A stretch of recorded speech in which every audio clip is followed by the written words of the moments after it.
Welcome back. In this lesson, we are going to learn the B major and the C major chord. It's similar in some ways to the previous video lesson that we're going to be using. In the previous video lesson, we looked at the B minor and the C minor chords. And we learned that you could use the same finger shape and move it up a fret and play a similar quality chord, another minor chord, but in a different key. So going from B minor to C minor. Now we're going to do something similar here. We're going to play a B major and move to a C major. And we've already learned a few C major chords. We've learned this C major chord and that one. This is a new C major chord. It has slightly different sound because the notes are in a different order, but it has the same notes. It has C, E, and G. So going back here to the B major chord, we're going to start with our index finger on the second fret of the first string. That's the high E string. Then we're going to put our third finger on the fourth fret of the B string. That's the note D sharp.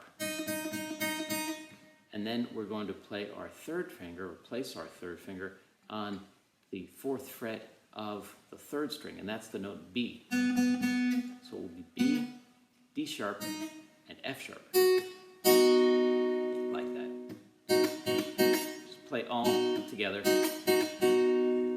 Now, to get the C chord, you'll use the same shape and slide it up one fret. So you'll play a G here with your index finger.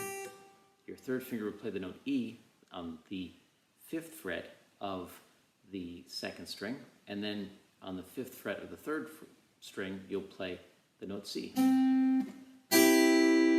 So that's a C major chord.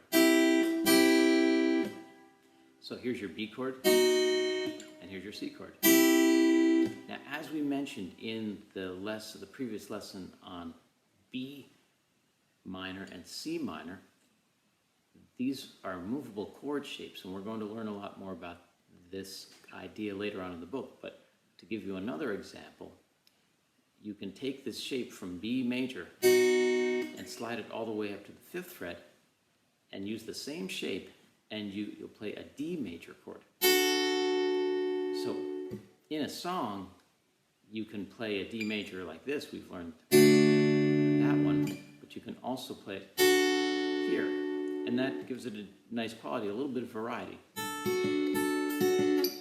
Or something to think about.